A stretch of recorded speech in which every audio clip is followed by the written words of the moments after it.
एक बार की बात है। एक युवा बौद्ध भिक्षु था जिसके मन में नकारात्मक विचार आ रहे थे।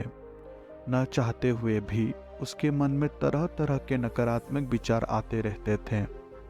उनका स्वभाव बहुत चिड़चिड़ा हो गया था। उसे हर बात पर गुस्सा आता था और दूसरों के प्रति ईर्ष्या की भाव रखता था। लोगों को बुरी बातें कहता और अपने मन में नकारात्मक कल्पनाएं पैदा करता।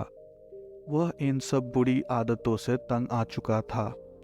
उसने कई तरह की कोशिशें की और अपने आप में इन बुरी विचारों को दूर करने के लिए प्रयास किया, लेकिन कोई भी तरीका काम नहीं आया। आखिर एक दिन वो परेशान हो गया और अपने गुरु के पास जाने का फैसला किया। गुरु एक बहुत बुद्धिमान और आत्मज्ञानी पुरुष थे। युवा बौद्ध ने अपने गुरुदेव से पूछा कि गुरुदेव, मैं अपने मन से नकारात्मक विचार को कैसे दूर कर सकता हूँ। गुरुदेव ने उत्तर दिया कि नकारात्मक विचार बादलों की तरह होते हैं जो स्वच्छ आकाश को फीका कर देते हैं। अगर आप साफ आकाश देखना चाहते हैं तो इस बादल को हटाना होगा।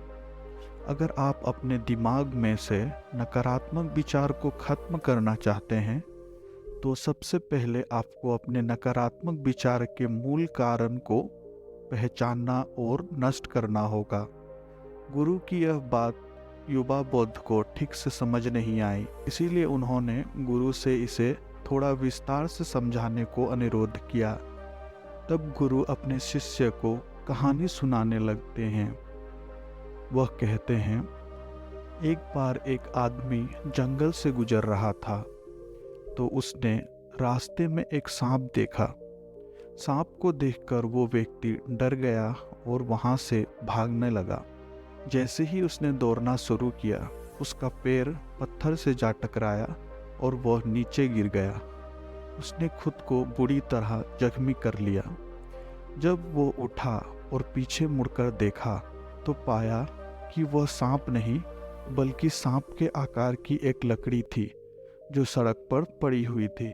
यह देखकर उस व्यक्ति को एहसास हुआ कि उसके नुकसान का कारण सांप नहीं बल्कि उसका डर और नकारात्मक विचार है, जिसके कारण वह घायल हो गया। कहानी समाप्त करके गुरु ने उस युवा भिक्षु को बताया कि मन के नकारात्मक विचार इस कहानी में सांप के समान हैं। आपके नकारात्मक विचार का कारण बेपरवाह भावनाएं और अतीत के हिस्से हैं जो नकारात्मक विचार और क्रोध के रूप में सामने आते हैं। इसीलिए अगर आप अपने दिमाग से नकारात्मक विचार को खत्म करना चाहते हैं तो इसके मूल कारण को पहचान कर नष्ट करना होगा। अब हम इस कहानी को अपने जीवन में ऐसे उतार सकते हैं। यह कुछ व्यवहारिक सुझाव दिए गए हैं। सबसे पहले दिमागीपन का अभ्यास करना है। अपने विचार और भावनाओं से अवगत रहें। देखें कि आपके अंदर क्या चल रहा है और आप अपने आसपास की घटनाओं को कैसे संतुलित करते हैं। अपने जिद्दी दिमाग में आने वाले हर नकारात्मक विचार की जड़ का पता लगाने की कोशिश करें। दूसरा, अपने अतीत की बुरी आदतों और घटनाओं को स्वीकार करना है और खुद को और दूसरों को माफ़ कर देना है। तीसरा, आभारी होना है। अपने जीवन के सकारात्मक पक्ष पर ध्यान देना है और आपके पास जो कुछ भी है उसके लिए भगवान को शुक्रिया अदा करना है। आभार व्यक्त करने से हमारे दृष्टिकोण में सुधार होता है और हमारे अंदर से नकारात्मक भाव भी दूर होता है। चौथा, अपने प्रति और दूसरों के प्रति दयालु होना है। हम अपने भीतर करुणा लेकर अधिक सकारात्मक और संतुष्ट जीवन जी सकते हैं। यह कहानी हमें सिखाती है कि नकारात्मक विचार हमारे समस्या का मूल कारण नहीं है। असली समस्या हमारे भीतर गहराई में है।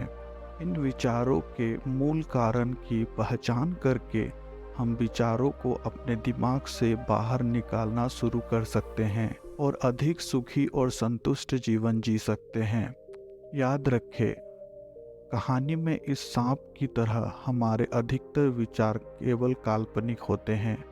हम जो अपने दिमाग में बना लेते हैं। धन्यवाद।